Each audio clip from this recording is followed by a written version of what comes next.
안녕하세요, wendy입니다.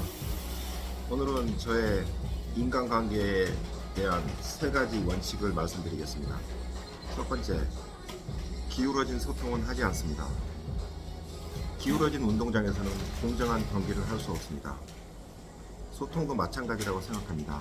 사회적인 관계든 혈연에 의한 관계든 어떤 상하적인 관계가 그 일반적인 소통까지 영향을 준다면 어떤 진정한 소통은 할 수 없다고 생각합니다. 저는 항상 수평한 관계의 소통을 추구합니다. 두 번째, 있을 때 잘하자입니다. 인간은 누구나 하루 24시간을 가지고 있습니다. 그 24시간은 순전히 자기의 의지에 의해서 어떻게 보내고 또 누구를 만나고 결정할 수 있습니다. 이제 많은 경우들에 있어서 우리는 주변에 있는 소중한 사람들, 주변에 있는 가까운 사람들의 가치를 모르고 그들을 이제 무시하고 있을 때가 많습니다. 그러니까 저는 가까이에 있을 때 최대한 성의를 보이고 잘하는 그런 사람들하고의 관계를 중요하게 생각합니다. 이제 자기가 원하는 욕망이나 원하는 걸 추구하기 위해서 여러 군데 다른 곳에 찝쩍거리다가 자기가 이제 어려워질 때는 그렇게 찾는 사람들은 저는 그 정도로 사람으로만 생각을 합니다. 세 번째, 예스와 노가 분명하고 예스, 노 아니면 보류를 정확하게 표현을 합니다. 이 모든 제안이나 약속이나 이런 거를 할 때 이중적인 생각을 하면서 예스도 아니고 노도 아니고 이렇게 어중간하게 하는 거를 저는 싫어합니다. 이상입니다. 안녕하세요, 웬디오입니다. 오늘은 2월 6일 목요일입니다. 출근을 오후 출근인데 하는 길에 저희 아파트 단지에 있는 이 카페 처음 여기 와봤습니다. 그래서 이제 한잔 마시고 출근을 하려고 하고 있습니다. 그 설날 연휴에 되게 많이 쉬었고요. 제주도에도 오랫동안 가서 몇 가지 동영상을 올렸습니다. 제주 관련한 영상을 올렸는데 이제 저의 본연의 컨텐츠인 인간관계 소통에 대해서 오늘 하고자 합니다. 저의 인간관계 세 가지 모토 중에 첫 번째, 기울어진 소통은 하지 않는다. 여러분들 요새 많이 쓰는 말들 있지 않습니까? 이건 기울어진 운동장이다. 이런 얘기들을 이제 많이 하는데 보통 뭐 신분의 차이들이나 어떤 경제적인 차이들을 어떤 극복하기 어려운 어떤 고질적인 차이에 대해서 이제 많이 얘기를 합니다. 대표적인 말이 이제 금수저, 흑수저 이런 부분이 있고요. 사실 이런 것들이 이제 우리 삶을 결정하는 굉장히 중요한 요소이기도 합니다. 또한 그런 거를 좀 확대를 해보면은 뭐 외모적인 차이도 있을 수 있고요. 키가 큰 사람, 키가 작은 사람, 외모가 좀 뛰어난 사람, 그렇지 못한 사람, 이런 것들은 어떻게 보면은 참 불공평한 것인 것 같습니다. 그렇지만 그거는 이제 아무리 뭐 누구 탓을 할 수도 없는 거고 사람으로서 숙명적으로 받아들일 수밖에 없는 것입니다. 그거를 가지고 뭐 우리가 경기를 하든 시험을 보든 저 사람은 더 훌륭한 부모 밑에서 더 좋은 지원을 받고 또 그렇지 않은 사람은 혼자 자수성가 하면서 혼자 공부하면서 했다 그래도 규정은 똑같습니다. 그 시험에 대한 합격이나 점수는 똑같이 받는 것이고 운동 경기도 마찬가지입니다. 안타깝지만 그거는 받아들일 수밖에 없는 것입니다. 그렇지만 이제 소통하는 데 있어서도 이제 이런 관계들이 소통까지 이어진다면 그건 이제 우리가 결정할 수 있을 것 같습니다. 우리가 부모 자식 관계든 부부 관계든 그리고 직장 내에서의 선후배 그리고 상급자 하급자 관계든 뭐 여러 가지 많은 관계들에 있어서 우리 사회에서는 그런 관계들이 일반적인 소통까지도 이제 통제를 하는 경우들이 많은 것 같습니다. 그래서 이제 서로 그런 어떤 소통을 통해서 화목하지 못하고 많은 이제 어려움들이나 갈등을 내포하고 있는 그런 부분들이 많아서 많은 사람들이 힘들어하는 경우들도 많이 보고 있습니다. 저는 저도 이제 많은 이런 과정들을 거치면서 제가 이제 신념으로 가져가고 있는 거는 사회적인 관계들이나 어떤 가정적인 관계, 나이 관계 이런 거를 절대 무시를 하지 않습니다. 그거를 존중하지만 내가 가지고 있는 의사소통은 정확하게 자기 주관적으로 이제 해야 될 필요가 있겠다 이렇게 생각을 하고 있습니다. 그래서 이제 윗사람들이 윗사람들 위주로의 그런 패턴으로 하는 부분은 저는 좀 싫어하고요.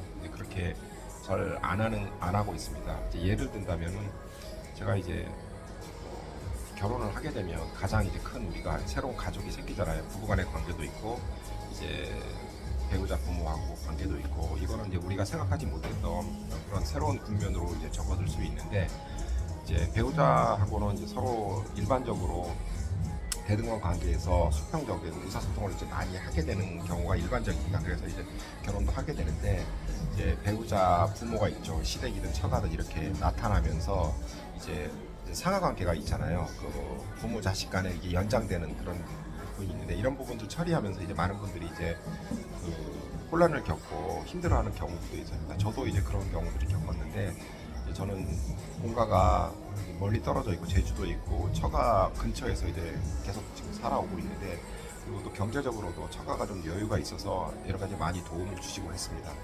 근데 이제 장모님께서 장인어른이 먼저 돌아가시고 안 계셨기 때문에 그 자주 오셨고 도와주시기도 많이 하고 아이들 육아도 많이 관여를 해주셨는데, 그 대신 또 사생활에 대한 터치가 저한테는 좀 있었던 것 같습니다. 그래서 이제 자기를 잘 이해해달라고 하시는 말씀 중에 내 친아들 같으니까 너무 싫어하지 말아라 라고 얘기를 하셨던 부분이 있는데요. 저는 그거에 대해서 바로 말씀드렸습니다.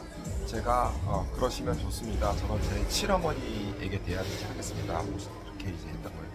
왜냐하면은 장모님이 생각하는 아들에게 대한다는 거는 그 의미에서는 편하게 할 테니 좀 이해해 달라는 거였지만은, 제가 그거에 대한 대응은 그건 쉽지 않은 거거든요. 그러면 저는 제가 어머니한테 지금까지 그 자라오면서 해왔듯이 가식 없이 편안하게 그렇게 직접적인 의사소통을 하겠다라는 부분이기 때문에, 이런 부분을 이제 밸런스를 계속 맞췄고요.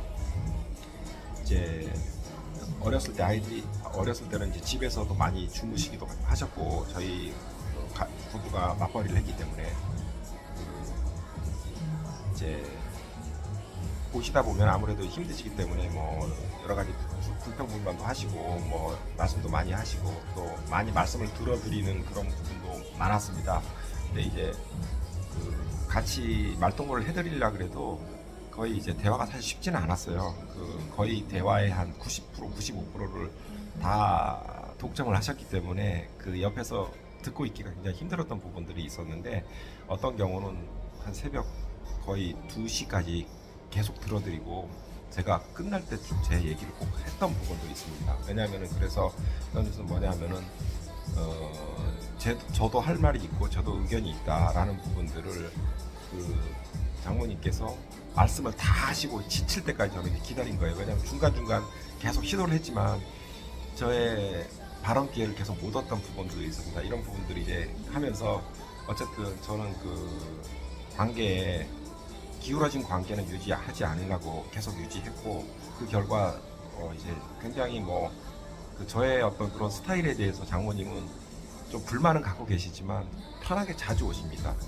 결론은 그렇게 나타납니다. 이제 그 아들 집은 자주 못 가시더라도 저희 집은 정말 자주 오시고, 그런 부분들에 좀 아쉬워하시는 부분들은 좀 너무 살갑지 않다 이런 말씀을 하시는데, 그렇지만 저는 제가 가장 잘할 수 있는 방법으로, 그리고 저의 어떤 멘탈이라든지 그거를 이제 손상하지 않은 방법으로 이렇게 저는 대했고, 앞으로도 그렇게 할 계획입니다.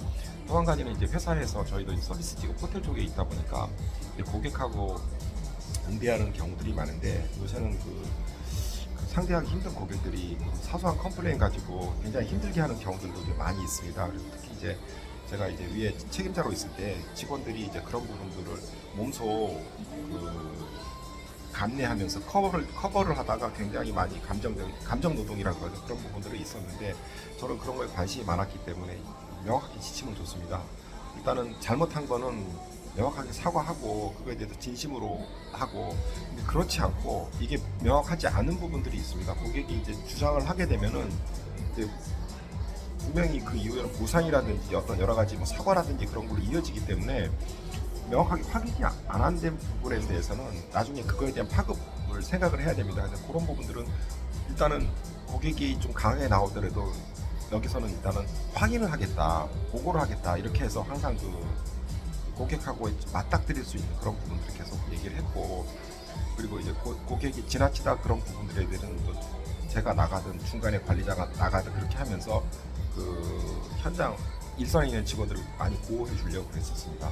그래서 예를 든다면은 이제 저희가 이제 일반 고객도 있지만 기업체 거래선들 같은 경우는 이제 부커들이 예약을 대신 해주고 있습니다. 그래서 부커들이 이제 저희 세일즈맨 통해서 많이 예약을 하고 그러는데, 부커가 예약을 하는 과정에서 이제 호텔 방을 예약했지만 일부 이제 좀 VIP라든지 중요한 손님들 요청이 오면 저희 공항에 이제 차량을 보내주고 하는 부분이 있습니다. 그 과정에서 커뮤니케이션이 잘못돼서 그 부커는 우리가 차량을 보내주는 걸로 이제 이해를 했다 그러는데, 그 소통이 좀 잘못된 거였습니다. 차량을 보내주는 건 아니고, 차량을 이렇게 이제 만약 택시를 타고 오다 그러면은 그런 부분도 제가 저기 비용을 드리겠다라고 했던 부분이고, 그러니까 차량은 이미 다른데 이제 배차가 됐기 때문에 나갈 수 없는 상황이었습니다. 기사도 마찬가지고. 그래서 이제 그 부커가 계속 힘들게 하고 그 이제 해명을 듣지 않고 그렇게 했을 때 이제 저한테